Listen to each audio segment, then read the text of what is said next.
जो बार बार हमारी बॉडी पे इफ़ेक्ट पड़ता है, जिससे हम बीमार पड़ते हैं। और बीमारी का एक बहुत ही मुख्य कारण हमारा बुखार होता है, ज्वर, फीवर। फीवर की बहुत सारी कंडीशनें हैं। आयुर्वेद में तो 20 से भी ज़्यादा प्रकार के ज्वर, बुखार कहे गए हैं, जिनमें से मैं कुछ आपके लिए चंद बातें आपके सामने रखूंगा, और उसके साथ फिर उससे बचने का मैं आपको तरीका, उपाय, नुस्खा भी बताऊंगा। अब आज के वक्त में है क्या कि ज़्यादातर अब बुखार बिगड़ चुके हैं लोगों के। जिन बिगड़े हुए बुखारों को आयुर्वेद में विषम ज्वर कहा जाता है।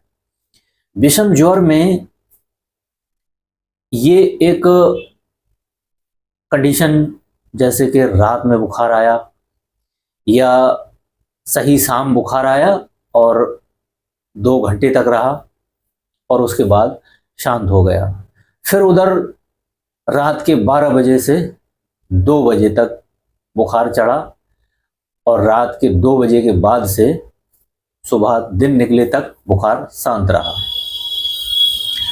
इसी तरह 2 बार रात में बुखार आता है, जाता है। दिन में भी इसी तरह से बुखार 2 बार आता है, जाता है।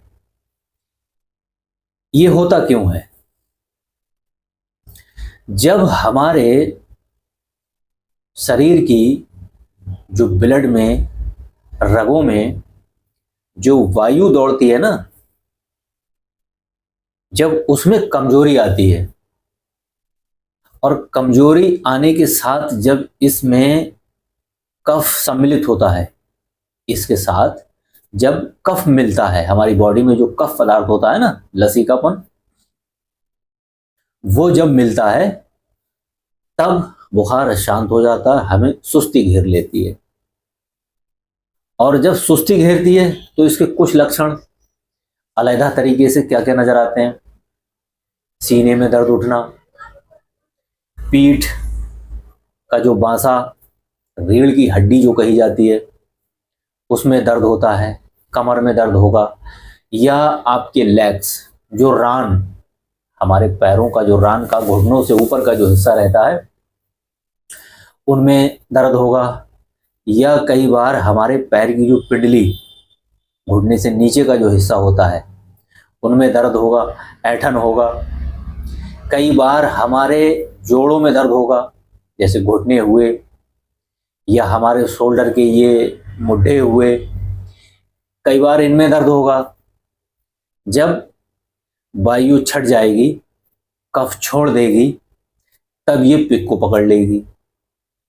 जब ये पित्त को पकड़ेगी तो इसकी चाल तेज हो जाएगी, नाड़ी की चाल, वायु की चाल तेज हो जाएगी, क्योंकि अब ये हल्की हो गई, इसको गर्मी मिल गई, इसने पित्त को पकड़ लिया।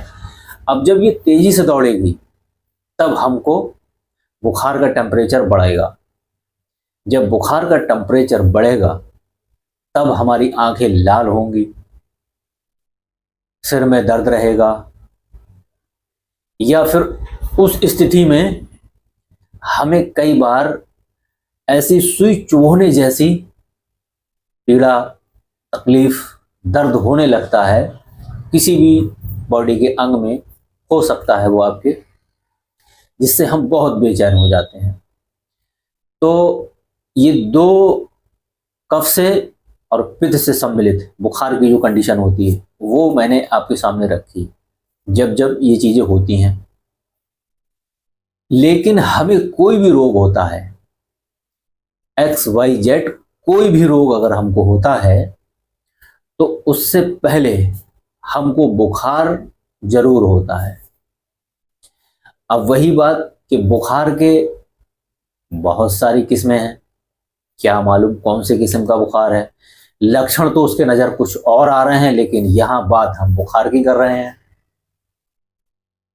जैसे कि मान लीजिए, हमारा जो बात है, हमारे ब्लड की जो ऑक्सीजन है वो अगर वादी को लेके चलेगी, अब वादी यानी कि उसमें कफ भी है, पित्त भी है और गंदगी भी है, तब वो वादी कहलाएगी।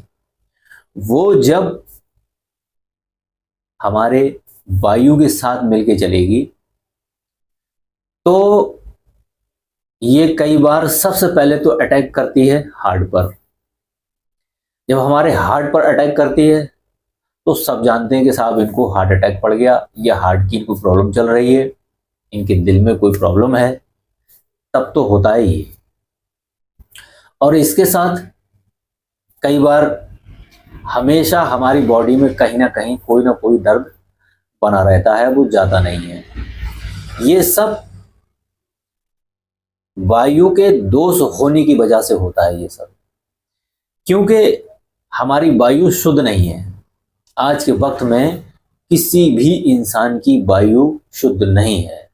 ब्लड ऑक्सीजन जिसकी शुद्ध रहेगी वो निरोग रहेगा, और जिसकी ब्लड ऑक्सीजन में कोई भी गंदगी रहेगी तो वो जल्द जल्द किसी न किसी बीमारी से ग्रस्त होता रहेगा।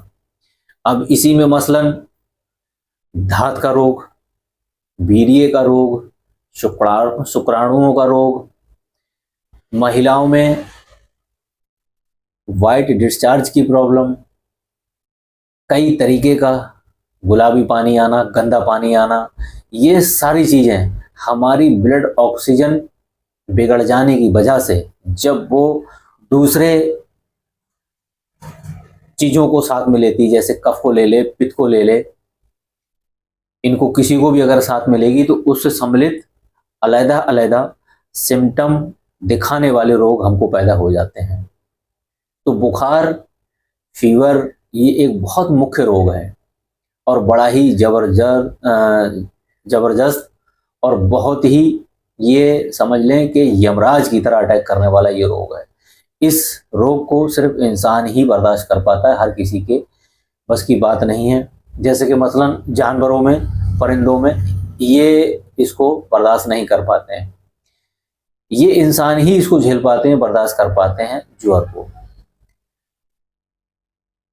तो इसके लिए आप हमेशा अपनी वायु को शुद्ध रखने की जो है हमेशा सोच रखा करें, चेष्टा करते रहा करें।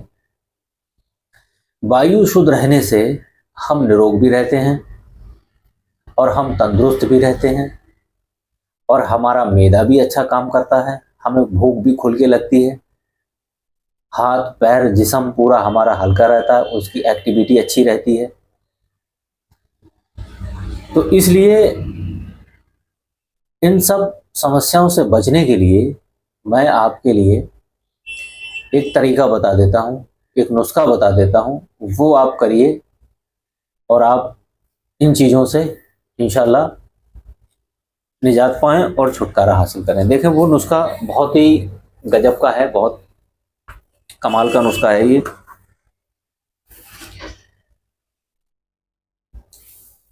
खस, लाल चंदन, धनिया, नरकचूर, सौंठ और गिलोय, हरी गिलोय, ये सब 20-20 माह से ले लो, यानी 20-20 ग्राम ले लो। सबको अधकचरा करके 3 पुड़ियाँ बना लो। 3 पुड़ियाँ बना लो। एक पुड़िया को आधा सेर जल, आधा सेर यानी आधा किलो आप मान लीजिए, आधे किलो से थोड़ा सा ऊपर ज़्यादा, आधा किलो पानी में औटाओ। जब 1.5 छटाक जल रह जाए, मल छान कर पिला दो, यानी कि वो खोजर जो है उसको छान कर हटा दो और जो पानी बचा उस पानी को छान कर रोगी को आप पिला दो। अगर आपको ये दिक्कतें हैं तो आप ये पी लो। इस काढ़े से जाड़े का ज्वर आराम हो जाता है। और आज के वक्त में ऐसे बहुत लोग हैं जिनको सर्दी लगती है, बुखार जाता नहीं है, मिजाज बिगड़ा रहता है, उनके लिए ये नुस्खा समझ लीजिए अमृत का काम करेगा बिल्कुल। इसमें जो भी चीज़ें लिखी गई हैं और मैंने आपको जो बताई हैं, ये 100 के 100 नहीं 1000% आप इस बुखार से छुटकारा पा जाएंगे और हष्ट पुष्ट तंदुरुस्त हो जाएंगे। क्योंकि वायु का शुद्ध होना, बीमारियों से बच के रहना, पेट का हल्का रहना, पेट का साफ होके रहना, ये बहुत ज़रूरी है। इंसानों को तंदुरुस्ती के लिए ये होना बहुत ज़रूरी है। और वायु की जब कमजोरी होती है, ब्लड ऑक्सीजन जब हमारी कमजोर होती है, तो हमको अक्सर कोई ना कोई रोग लगा रहता है। तो इसलिए ये नुस्खा नज़रअंदाज ना करके आप इसको इस्तेमाल करें, और इसको सुबह शाम आपको इस्तेमाल करना है। सुबह में एक टाइम नाश्ते के बाद और सोते समय रात को इस्तेमाल करेंगे तो मुझे याद करेंगे। और वीडियो अगर पसंद आया हो, नुस्खा समझ में आया हो, तो ज़रा लाइक कर दीजिए, कमेंट कर दीजिए और चैनल को सब्सक्राइब कर लीजिए।